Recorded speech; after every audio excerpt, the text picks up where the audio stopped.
Hello and welcome back to day 4 of my Hallo-week. Today I am going to be doing a reaction video to Mr Ballen, who is undeniably the best storyteller I have ever come across. Thank you, Mr Ballen, you are great. You probably will never see this video. So this one is called Never Swim in This Australian River. Today's story is about a real-life nightmare that occurred on a thin stretch of black water in northern Australia. This particular story has inspired two fairly popular horror movies from 2007. They are Blackwater and Rogue. Oh, but Rogue. Before we get into today's story, if you're I a enjoyed fan watching of the strange, Rogue. dark, and mysterious delivered in story format, then you come to the right place because that's all we do, and we upload 1 or 2 times every week. So if that's of interest to you, the next time the like button asks for a snack, good effort, effort, to get honestly. them one, and then proceed to heat up a cup of noodles in the microwave for about 77 minutes, and then serve it to them in a flimsy paper cup. Also, please subscribe to our channel and turn on all notifications so you don't miss any of our weekly uploads. All right, let's get into today's story. Let's do it. I went through this like really weird stage of just watching all these like shark movies and crocodile movies and yeah. Interesting times. At 11:40 a.m. on December 21st, 2003, 3 young men who were longtime childhood friends hopped in a truck and began traveling south. They were 22-year-old Brett Mann and 19-year-olds Sean Blowers and Ashley McGuff. They lived in a coastal city called Darwin, which is actually the capital of the Northern Territory in Australia. The Northern Territory, also known as the Top End, is located in the central north of the continent. It is 6 times larger than the UK, but has 280 times less people living in it. Specifically, the UK is home to roughly 70 million people, whereas the Top End is home to only 250,000 people, and half of them live in Darwin. There are many reasons why the Top End is so underpopulated, ranging from politics to poor infrastructure, but the most obvious reason that so few people choose to live in this part of Australia is because it is wildly rugged and dangerous. It is scorchingly hot year-round, and the weather in general is just unbelievably unpredictable and violent. And as the old saying goes, all the animals there are trying to kill you and each other. But Brett, Sean, and Ashley had grown up in Darwin, and so they were accustomed to the hazards of living in the Top End, and so they weren't really concerned about them. What they were concerned with was finding things to do and not getting bored in the city. That particular day, in order to ward off boredom, the trio had decided they would head out to a salt flat that was located about 50 miles to the southwest of Darwin. It was this wide open plain that they could just race around on their quad bikes on. And so they loaded these quad bikes into their trailer, attached it to their truck, they hopped in their truck, and at 11:40 a.m. they started heading south out of Darwin. The first road they were on was this fairly desolate dirt road that wound around through the wilderness, and it passed by the iconic eucalyptus trees that are very well known in Australia. It passed by palm trees and giant termite mounds. And after driving on this dirt road for about 30 minutes, the trio passed by the Tumbling Waters Holiday Park, which is a vacation resort for adventurous families. And then beyond this park, there really was no more civilization. They were headed right into the outback of Australia. And so this was kind of like the last mark of civilization. And so the trio, they drive for another 30 minutes past the park. And at some point, all of the trees on either side of the road start getting more and more dense until they begin kind of encroaching over the road, as if it looks like you're driving directly through the heart of a jungle. And they would have recognized this change in scenery as meaning they were nearing the Finnis River, which was off to their right beyond all of the trees. So they couldn't see it, but they knew they were close. And the Finnis River was not a huge waterway. It was a 30-mile stretch that ran east to west through the Top End. And what it was known for was being very brackish and dark. You could not see into this water more than maybe an inch or two. You have to just think of all of like it almost appeared black. And so the trio continued driving along through this kind of jungle atmosphere until the left side of the road began to thin out again, and then it eventually revealed the salt flats up to their left. And so at that point, the trio pulled off on the right side of the road where the vegetation was still very thick. And then the trio hopped out of the truck, they went around to their trailer, they dropped the gate, and one by one they pulled their quad bikes off, and then each of them hopped on and drove drove out onto the flats. That day, the flats were actually very muddy because it had recently rained really, really heavy in that area. And so the trio spent just as much time racing each other on the flats as they did trying to drive close to each other and spray mud on each other. And so for hours, they were out there having a great time. And then at 4:30 p.m., they decided it was time to call it a day. And so they drove back over to the truck. They drove their quad bikes up onto the trailer. They locked it. And then they were about to get into the truck to head back home when one of them suggested, hey, let's head down to the water and rinse our clothes off and get all this mud off of us. Now, you need to understand, in the top end, the place you want to spend the least amount of time in is the water. People in the top end assume that in any natural water body that is not clearly designated as a swimming area has at least one animal lurking in it that will kill you. This is a literal precaution people in the top end take. And so this section scary, of the Finnis man. River that these three friends were thinking about going and jumping into and washing off inside of, this was not a clearly designated swimming area, and so it should be avoided. But you need to remember, these three guys, they grew up in the top end. They were used to living in this kind of wild area, and they'd also come to the salt flats so many times over the years, and they had jumped into the Finnis River before to wash off and go swimming, and nothing had ever happened. And so really, the idea that the Finnis River could be dangerous to them, it didn't really cross their mind. They felt like, you know what, we've been there, done that. Nothing's going to happen to us.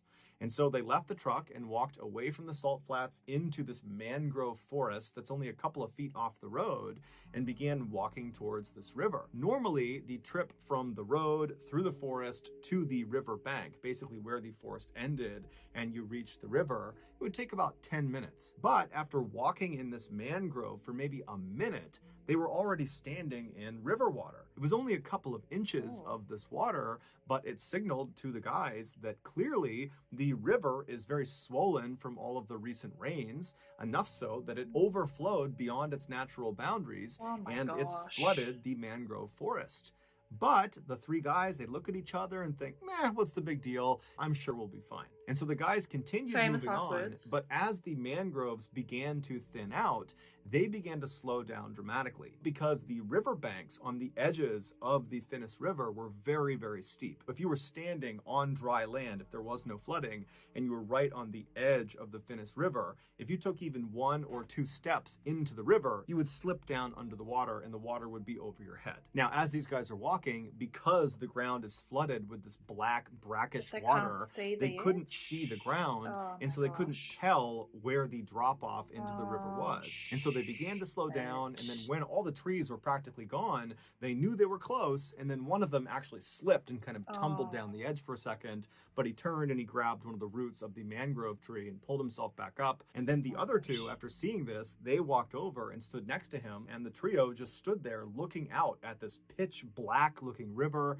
that was very clearly moving faster than normal because of all this excess rain. But they kind of looked at each other and thought, you know what, it's not that big of a deal. You know, we'll hold on to the roots of these mangroves and lower ourselves over the embankment. We'll wash ourselves off, pull ourselves back up. No big deal. And so they each turned around and grabbed a root of one of the many mangrove trees that marked the edge of this forest. And while holding on, they would lower their lower half down past the embankment until they were submerged. They rubbed all the mud off of themselves, being very careful not to let go of the mangrove at any point. And then as they were about to finish up and pull themselves back up and get back to their truck, Brett loses his balance and somehow lets go of the mangrove root and slips down the steep embankment, and suddenly the current takes him away from his friends and out to the middle of this river, and before long he's getting pulled downstream. And so he yells out to Ashley and Sean, who had their backs turned to him. They turn around, they see their friend, and they instinctively leap into the river to try to go get him and help swim him back to the side. Now, all three of them were very competent swimmers, and so this was not a high panic situation. This was more like a inconvenience and maybe a little bit funny, and so that's why they leapt in no problem. They figured, you know, worst case scenario is we'll drift somewhere down there and we'll get out and we'll walk our way back to our car. But as soon as Sean and Ashley were free floating in this river, they felt how strong this current was, and it was way stronger than they were anticipating, and so they actually started to get a little bit worried, and they looked up ahead of them, and Brett, who had been in the water for, 10 or 15 seconds before they leapt in, he had already moved way farther downstream than them. And so they decided, you know what, we have to get out, but we need to get to Brett first. We all need to get out at the same place. And so they decide they're going to swim downstream, meet up with Brett, and then get the heck out of that river as fast as they possibly can. And so they yell out to Brett, hey, we're coming to get you. And they start swimming as fast as they possibly can. And with the help of the current, they manage to get all the way up to Brett relatively quickly, maybe a couple of minutes. And when they reach him, Sean and Ashley go in front of Brett. And then the three of them, they stop actively swimming and they allow the current to just kind of carry them downstream. And as they're drifting, they begin scouting the left side of the river for a solid clump of mangrove trees they can swim into. Because unless there's something to grab onto on the edge of this river, they can't pull themselves out. And so at this point, the trio is definitely uncomfortable being in the water because of how strong that current is, but they're confident they're going to find a viable landing spot and they're going to get out of here and it will be a great story. And so Sean is in the front, Ashley is right behind him, and then Brett is behind Ashley. And they're all about an arm's length away from each other. And they're drifting down this river for a couple of minutes. They're looking on the left side for a viable landing spot. And then all of a sudden, Ashley just yells out, hey, I see something in the water. We need to get out. Find the nearest tree. Get out, get out, get out. And so Sean, he starts panicking. He doesn't even turn around to see what's going on behind him. Adrenaline kicks in and he swims as fast as he possibly can to a tree that's popped out of the river. It's literally growing in the middle of the river. And so he swims up to this tree. He manages to climb up to the first fork of the tree, which is maybe 6 or 8 feet above the water. And as soon as he's up there, he turns around and looks down and he sees Ashley. He reaches down and he hoists Ashley up to the first fork with him. And then the pair turn around again to grab Brett, but Brett's not there. And so they look around, they're thinking, okay, did Brett not make it to the tree? Did the current pull him around? Is he at some other tree? You know, they're yelling out for him, they're looking for him, but there's no Brett. And so they're talking to each other, Ashley and Sean. They're saying, hey, did he call out? Did you hear something? Did he give some indication about where he was going? And they're saying, no, I don't know where he is. And so they start climbing up the tree a little bit and trying to look down and up the river to see if maybe they can see him. And then all of a sudden, Sean notices something yellow flash beneath them in the water. And so he looks straight down and he sees this yellow thing down there. And so he nudges Ashley and he says, look. And so Ashley looks down, and as they're looking, they're about 10 feet off the water at this point. They see this yellow thing start rising up to the surface. Now, the water is so dark, they really can't tell what anything is unless it is at the surface. And so they're watching this yellow thing, and suddenly it comes out of the water, and they see it's Brett. He's got his yellow jacket on. That's what they saw. And Brett is in the mouth of a 13-foot-long saltwater crocodile. He is face down and his left side is being held in this animal's mouth and he's not moving. And so Sean and Ashley are so scared, they're just frozen. They're just staring at this monster that's in the water, that's holding their friend underwater, and they can't do anything about it. And for 2 minutes, they just stand there looking at this animal, wondering what's going to happen. And for those entire 2 minutes, the crocodile stared right back up at Ashley and Sean as if it was showing them what it was going to do to them once they got in the water. That I've done this to your friend, I'm getting you to as well. And so they're staring at this animal when suddenly it just kind of goes underneath the water, back down into the black abyss, and it, along with Brett, just disappear. Ashley and Sean are so terrified that they can't even grieve for their friend. They can't feel sad for him. It's like they just go into survival mode. And without saying anything to each other, they just start climbing up this tree as fast and as far as they possibly can. And they only manage to get up maybe a couple more feet to 2 more branches. One's at about 10 or 12 feet off the water, and the other is at about 15 feet off the water. And so Sean makes it onto the lower branch, and then Ashley makes it onto the slightly higher branch. And then once they're situated on their branch and one arm is firmly wrapped around the trunk of the tree, they're able to kind of breathe for a second and take stock of their situation. And even though, of course, the elephant in the room here is that their friend was just eaten by a crocodile, but it's like they can't process that yet. Instead, they start talking about, okay, well, our families, they're going to recognize our absence and they're going to tell the police, and the police are going to launch a search and they're going to come find us. Both of them were confident, or they acted confident, that that was going to happen. But they also knew that there was no timeline for this. It could be hours or days until this actually happened. And so as these two teens are sitting on their branches, the reality of their situation really started to come crashing down on them. Because, yeah, they're safe in this tree, But how long can they possibly stay in this tree for? I mean, eventually they're going to need to fall asleep. And if they fall asleep, are they going to fall out of the tree and land in the water with this crocodile? I mean, they just didn't know how this was going to turn out. And so as the two began comforting each other, come out of the water and like jump into the air. Oh no, it's going to be just fine. Someone's going to find us tonight or tomorrow. We'll be just fine. As they're doing that, Ashley suddenly stops talking to Sean and just looks straight down. And so Sean realizes what Ashley's doing, and he matches his gaze, and he looks straight down, and at the base of their tree, in that black water, is the 13-foot-long saltwater crocodile. It's back, and it no longer has Brett in its mouth. They have no idea where Brett is. He's just gone. Saltwater crocodiles are considered the most aggressive and dangerous crocodiles in the world. And they are one of only 2 crocodile species that will actively hunt humans when given a chance. And so these 2 teens are helpless in this tree. All they have is some separation from the black water and this animal down below. And so they just find themselves staring straight down at this crocodile. And in turn, this crocodile just stares right back up at them. It's very clearly waiting for them. It wants them to come out of the tree so it can eat them. And so the crocodile just continuously repositions itself all around the tree. It's just keeping the top of its head out of the water so its eyes can look up at them. And so the teens are just praying that at some point it will grow tired of them and will leave. And after several hours, right as the sun is about to set, this crocodile does seem to give up on them, and it drifts under the water and disappears. After a couple of minutes, Sean, who was on the slightly lower branch, decides he doesn't want to be any closer to the water than he needs to be, and he's going to climb up to Ashley's branch. And so he very carefully stands up on his branch. He makes sure he's got solid footing, and then he reaches up and he grabs a branch with his right hand, and he kind of tests it, and he feels like it's pretty sturdy. And then he puts all his weight on it and tries to reach for another branch when this one breaks. And as soon as that branch broke, Sean tumbled 10 feet into the water. And so he hits the water, he goes all the way under, he sinks a few feet under, and immediately he's turned around and he's trying to swim as fast as he can to the surface, and he's just expecting at any moment this crocodile is going to bite him. He gets to the surface and he looks around. It's a little bit dark, but he can immediately see his tree, and he realizes the current has pulled him away from his tree.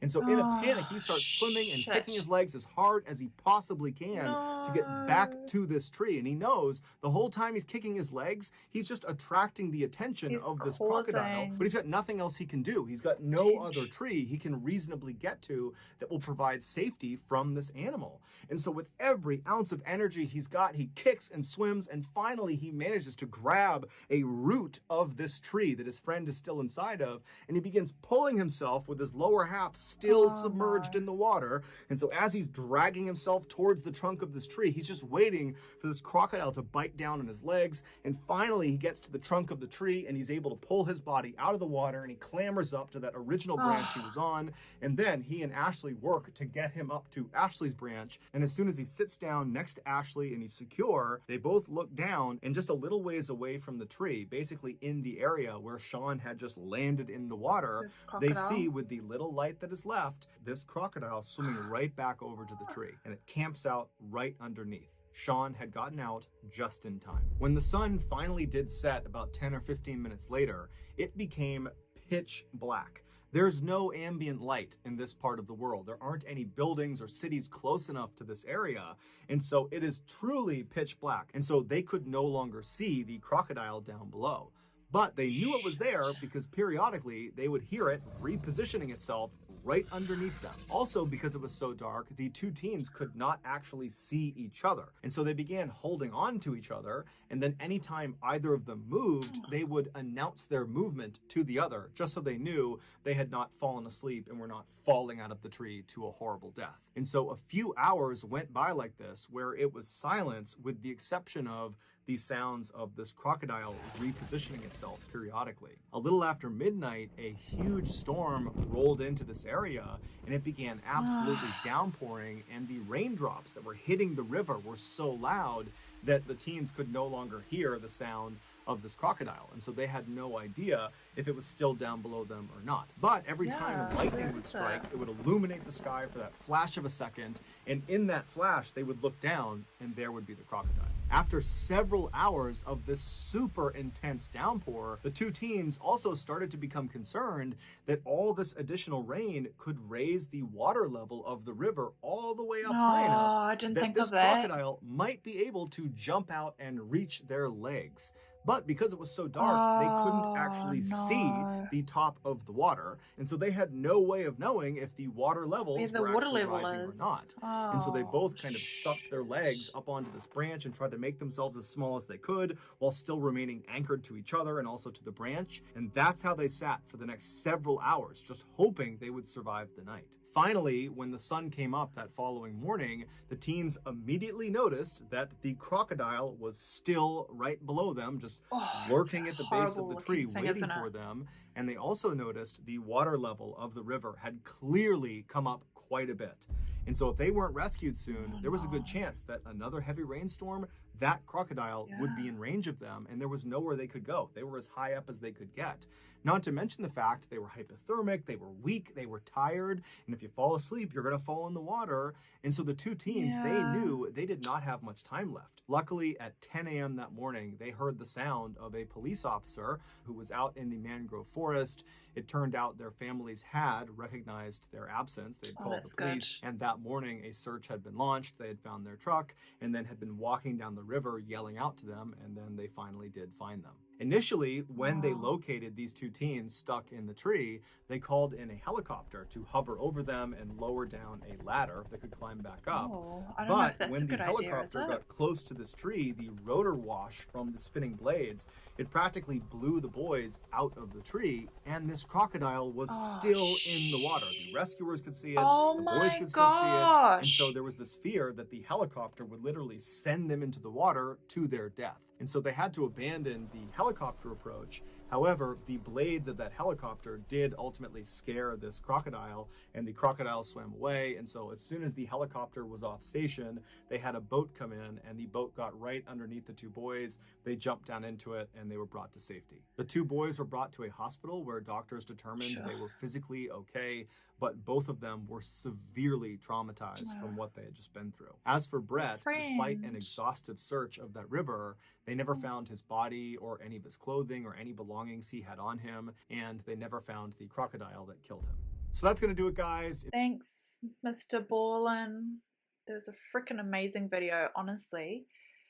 This is literally why the ocean scares me and like rivers scare me, because I'm petrified of sharks and crocodiles and alligators. The way Mr. Ballen told that story was so captivating. So I enjoyed it, and I hope you guys did too. And thank you to one of my subscribers for mentioning to me that I should do a reaction video to Mr. Ballen. I think it's a really good idea, so thank you so much to you, and I will see you tomorrow for day number 5 for Hallo-week, for Hallo-week. Anyways, I'll see you tomorrow, guys. Bye!